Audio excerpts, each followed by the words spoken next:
So today's date is May 19th, 2022, and the court is going to hear arguments in the case number 21CA011796. We're doing it via Zoom. This morning's panel is Judge Carr, as you can see, and Judge Callahan, as well as myself. Each of you will have 15 minutes to present your arguments to the court. Attorney Nickel, on behalf of the appellant, you may reserve up to 5 minutes for rebuttal. I'll be presiding, so I'll keep track of that time. And as you get close, I may interrupt you just to let you know that you're at the 5 or however much time you want to reserve, that you'll be getting into that rebuttal time. The arguments are obviously recorded and posted on the YouTube's channel of the court. So we ask that you mute yourself when you are not presenting and keep your voice up. Also, the court does not use the name of children during the presentation, since this is being put on the YouTube channel. Judge Carr, Judge Callahan, and I have read the briefs in this matter, and we're prepared to proceed if you are. So I'm just going to start by asking you if you would like to reserve some time, Attorney Nickel. Yes, Your Honor. I'd like to reserve 5 minutes of rebuttal. All right, and I will let you know as you get close to that point. All right, you may proceed when you're ready.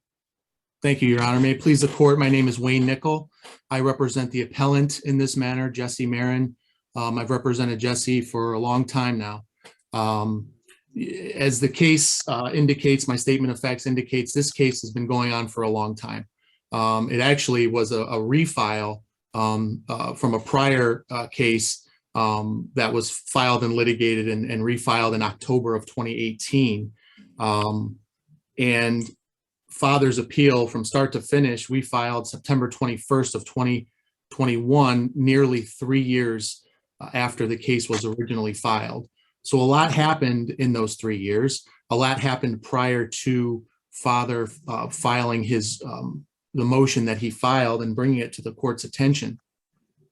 And the trial, as indicated in my statement of the facts, or statement of the case, excuse me, was continued a number of times. And we're not blaming anyone. I mean, I was responsible for one of the continuances. I was engaged in trial the first time the case was continued, but it was continued a lot. And in that time, facts and circumstances that arose, during that time frame, certainly supported father's motion even more than the original reasons that father filed his motion.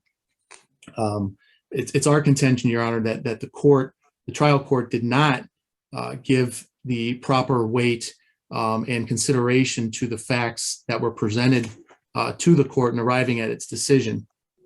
And in doing so, abused its discretion in ruling that the way that the court did.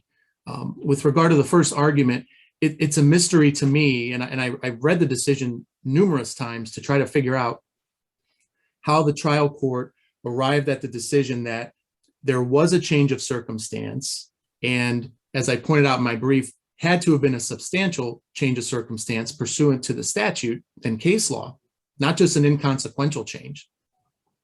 But father was able to demonstrate a change of circumstance, yet the court did not find that it warranted the change that father was seeking in his motion, and basically said that the father did not carry his burden in demonstrating that the move from mother's home to father's home was in the best interest of the child in this matter.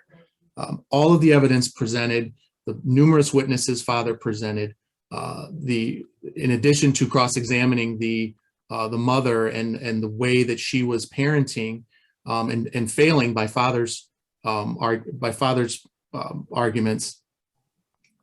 it's a mystery how the trial court did this.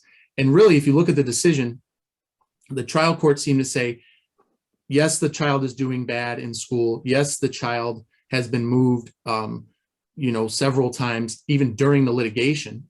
She was moved to 3 different school districts while the case was pending.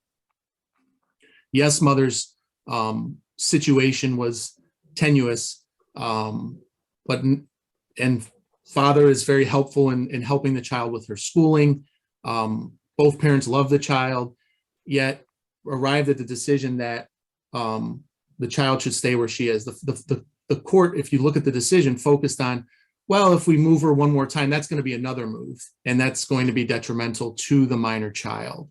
And that's really, if you look at the decision, that's really the only reason with regard to my argument one that the trial court focused in on. She's going to have to move again. Well, I would submit that father's evidence that was, and the evidence presented on father's side was, the court should have said another move isn't going to be that bad. The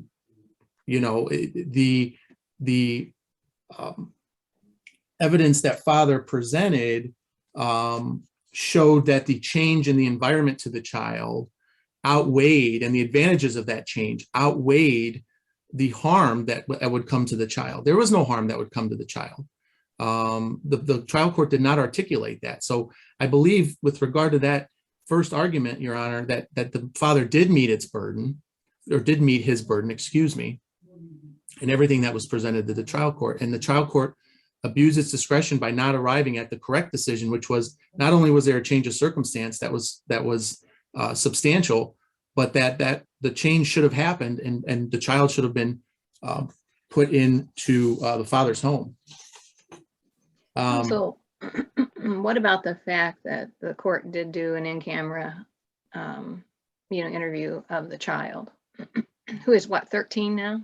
Or it was 13 at the time, something like that? 13 at the time, yes. So, and as you know, Your Honor, we're only very limited as to what the court would disclose, I guess, in what the child actually said to the judge. But in the trial court's decision, it says, grab it. The trial court mentioned the in-camera interview in its decision properly, certainly, and found that there was some.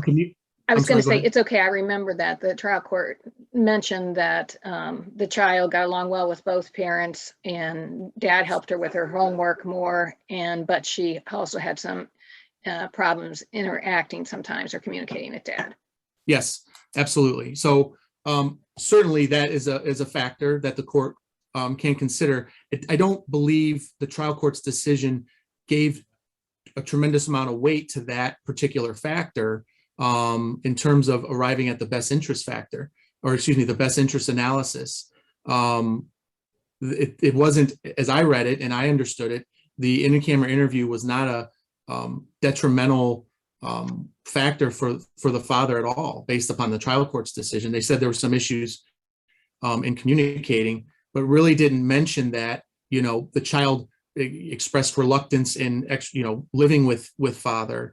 None of that was part of the trial court's decision, only that they had these communication issues, as the trial court phrased it. So I don't think that factor really was a determining factor for the trial court in arriving at its decision. I think instead the court ignored all of the evidence presented in the trial court's decision. I don't believe they even mentioned any of the witnesses father presented as evidence in support of his motion. There was no reference to that testimony and the positive relationship that father had with the minor child, as evidenced by father's three witnesses that he called: his brother, his friend who he lived with for a period of time, and his aunt, who all testified that father has a great relationship with RM. They get along great. RM has a cousin that lives where father, right across the street, lives where father lives. They get along. They're about the same age. They get along famously, as testified by father's brother. So all those things the trial court just kind of put aside and said, no, if this child has to move yet again, it's going to cause a detrimental effect on her. And so we're not going to order that. So again, I think everything was in father's favor in supporting that part of the motion. With regard to the second argument, and I guess the third argument, they kind of go hand in hand. The trial court seemed to rely on the GAL report in determining that shared parenting was not appropriate.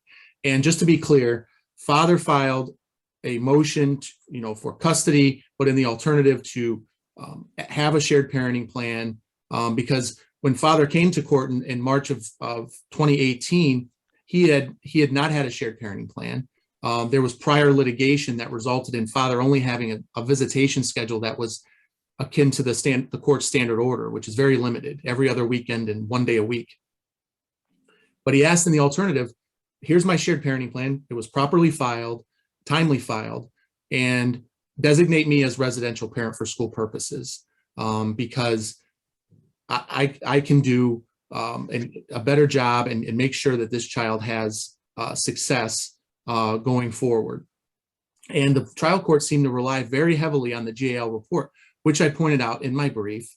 That was improper for a couple of reasons. One, the GAL report, even though it was filed and both parties had access to it, that GAL report was never admitted into evidence.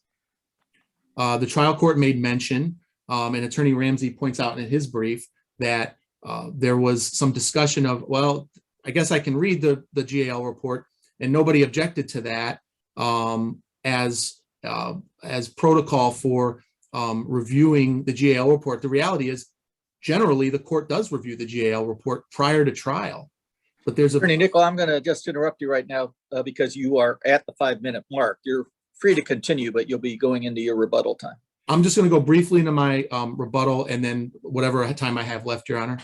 Sure, go ahead. So the distinction is that a trial court reading a GAL report versus the actual GAL report being admitted as evidence is a very important distinction, because there's a lot of reference in that GAL report to hearsay statements that could not be cross-examined. And I think the trial court, by not admitting that, or nobody seeking to admit it as evidence, we didn't seek to admit it as evidence, and that was a trial strategy. Attorney Ramsey didn't put the GAL on the stand to seek to admit it as evidence. So I think that's an important distinction that the court must keep in mind. So with that, I'll reserve the rest of the time for my rebuttal. Thank you, Your Honor. All right, you'll have 4 minutes and 20 seconds, so you have an idea. Thank you, Your Honor. You're welcome. Attorney Ramsey, don't forget to unmute yourself, and you may begin when you're ready. Thank you, Your Honor. Can everybody hear me? Yes. Yes. Okay, thank you. May it please the court. My name is Richard Ramsey. I'm the attorney for Elizabeth Clark. She's the mother. I did represent her through the trial. In fact, I think Attorney Nickel and I have been involved in the case kind of, for about the same amount of time. I can't recall if there were additional attorneys prior, but we've had some experience with this case for a while. Attorney Nichols arguing that the court may have put aside some evidence. Our argument is that the court properly considered that evidence. Counsel, let me stop you right there if you don't care. Yes, Your Honor. Can you really refer to it as evidence if it wasn't admitted? Well, I think that the court on one instance did admit it, because I had asked the judge how we should handle the guardian's report, and her response was, I can just read it unless someone has an objection, and no one objected to her being able to read it. So I think the court was clear that the court was going to consider the guardian ad litem report. Let me ask you this, but there was no stipulation to the report, or nobody agreed that it could be admitted into evidence. It was just, as I recall, that the court said, if nobody objects, I can read it. Yes, Your Honor. Also, let me interrupt one more time. I apologize to you. Your Honor. Go ahead. So we're not going to have that guardian ad litem report because it was not admitted as an exhibit. Does the Court of Appeals not have that report? Well, I haven't gone through the record yet, or I don't know if anybody else has yet, but my point is we don't get anything that's not admitted into evidence. Okay. I understand what you're saying. Again, we would argue that the court did admit it. I'm not sure what magic words the judge needs to say. Maybe she needs to say it is admitted. Maybe. I don't know. We would argue that she does not. That the idea is if it is evidence, it is going to be considered by the court. We would argue that reasonable minds could conclude that the court is saying that the court is going to consider that, and ergo she is going to admit it into evidence. It's not a jury trial. It's a judge trial. It's juvenile court. Secondly, if you look at Ohio Revised Code 310904 F2E, the court may consider any guardian ad litem report. It does not have to be admitted into evidence. Appellant's argument that the court can only consider evidence, reports admitted into evidence as a rule of superintendence, which case law has indicated does not necessarily have the same effect as the statute or law. With regard to the first assignment of error,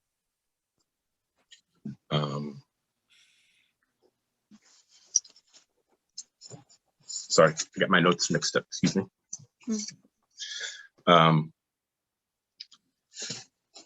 Father argues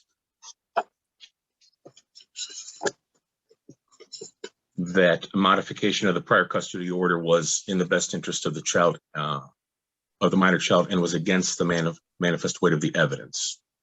A failure to find that that was the case. So our argument is that the court did in fact modify the order. They didn't find that a change in circumstances had occurred. The court did evaluate the evidence and gave proper weight. What Father fails to articulate in any of his arguments, either at trial or even now, is that it appeared that the court's biggest issue with Father was Father himself. The evidence showed that Father's incredibly overbearing, and that's to be polite, quite frankly. Evidence showed that he was difficult to communicate with and work with. That is the reason why I understood the court not giving him a shared parenting plan. But I think the court did realize, however, that Father helped the child with regard to her studies. So the court wanted to give him additional time to help the child in that regard. So our argument is that the court did properly consider everything. I think Father is upset that he didn't get everything that he was asking for. Counsel, when I was reading this, I was thinking, excuse me, when the court said, well, we'll give Father extra time so Father can help the child more with homework. I was thinking, gee, you get the work, but no privilege. I mean, it's just putting more work on Dad. You know, that mom isn't, the court seemed to be saying mom's not really doing it or capable or whatever. I don't know what the court was saying, but so we'll just not give you the benefits of being able to have real control over the education, but we'll give you the responsibility of doing the educational work for the child. Your Honor, I have my own theories on what was happening there, but they are not part of the record, and I don't feel it would be appropriate for me to bring any of that stuff up right now. Well, I appreciate that. Thank you. Mm-hmm. Yeah. Anyway, with regard to the shared parenting plan, I think I reiterated the court's not required to approve that. The court would have to find that that would be in the best interest of the child, even though one of the parties had filed one. Again, with regard to the admission or consideration of a guardian ad litem report, guardian ad litem reports, I would argue are a slightly different form of evidence that a juvenile or domestic relations court would consider, given the nature of it. It's not like I'm asking a photograph of a client, that a client took or something, or a witness had taken, and asking the court to approve that, which is going to have a certain kind of thing. This was a guardian ad litem report from a guardian that was appointed at the request of Father. In reality, the report came back in a manner that he didn't like it. At trial, we said, how are we going to deal with this? The judge says, I'm just going to read it unless you've got a problem. No one expressed a problem. That's our argument, Your Honor. Thank you. I can yield the rest of my time. All right. First, let me see if there's any questions. Judge Carr, any further questions? Judge Callahan. All right. Thank you, Attorney Ramsey. Thank you, Your Honors. Attorney Nickel, you have that 4 minutes and 20 seconds you could utilize right now. Thank you very much, Your Honor. I just want to respond to something Judge Carr, you indicated. You're absolutely correct. There was no stipulation to the report. In fact, when you go to the end of the trial, when typically we go through exhibits and admission and objections to certain exhibits. There was no mention of the guardian ad litem report whatsoever at that time. Neither party sought to introduce it, including the guardian ad litem himself, by the way. There was no overture from him to ask that his report be admitted in evidence. So, and again, the guardian ad litem's recommendation was somewhat beneficial to father. As you pointed out, Judge Carr, he went from having basically the standard order, the most limited time, not necessarily the most limited, I suppose supervised visits would be the most limited, but the bare minimum with his daughter to almost a 50-50. And again, to make that leap, that was the guardian ad litem's recommendation. So that recommendation, more time, was beneficial. So despite all these alleged issues with father, you're recommending that he spend almost half the time with his minor child. I agree with you. It's kind of counterintuitive. And well, counsel, let me ask you this: what else would the parties think the court would mean when the court said, "Well, if nobody has an objection, I'll read it"? What's the point of reading it if you don't consider it? I think there's a difference between considering a report I believe it is filed. So you may have it as part of, if it's a filed pleading. We certainly had copies of it. The judge had a copy of it. There's a distinction of reading a report versus admitting it as evidence. And I'll give you an example. In Lorain County, we have to file settlement conference statements. In a settlement conference statement, you lay out the facts. And if you're a good writer, like most lawyers are, you put the facts in a way that is very convincing for your argument. But those statements are not evidence.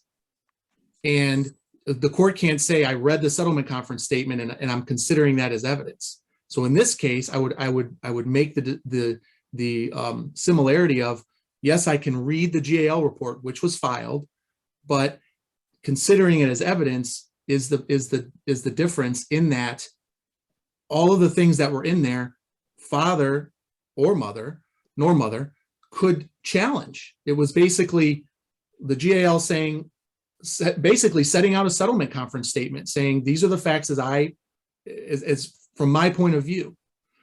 And it wasn't considered as evidence. It shouldn't have been considered as evidence.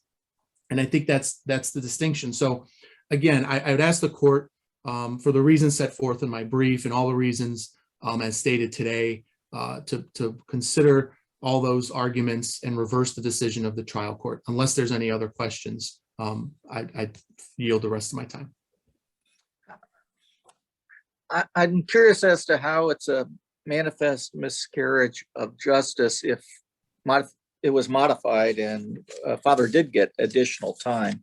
Is your argument that he didn't get custody of or he wasn't named a residential parent? That's a manifest injustice right there. Or can you flesh that out a little bit for me in the last 40 seconds that you have? Sure, I'll try. I'll speak quickly.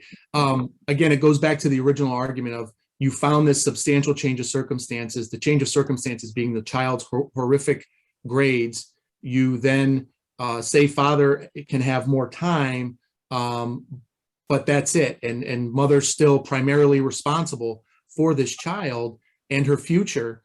And if you read the decision, it appears the court agrees that mother's not doing a very good job and did what they did, not to the extent that we were asking. And I think therein lies the miscarriage of justice, Your Honor, if I, hopefully that answered your question. That is perfect. And it's right on time because your rebuttal time is now expired. Thank you both for your arguments today. I'm sure on behalf of Judge Carr and Judge Callahan, we appreciate you appearing by Zoom. Although we'd love to be in person with you again, this is the next best thing. The court will take the matter under advisement, issue a decision in due course. As you both know, the clerk of courts will mail a copy of the decision to you on the date it is released. And you could always check the Supreme Court of Ohio's website where the opinions are also posted.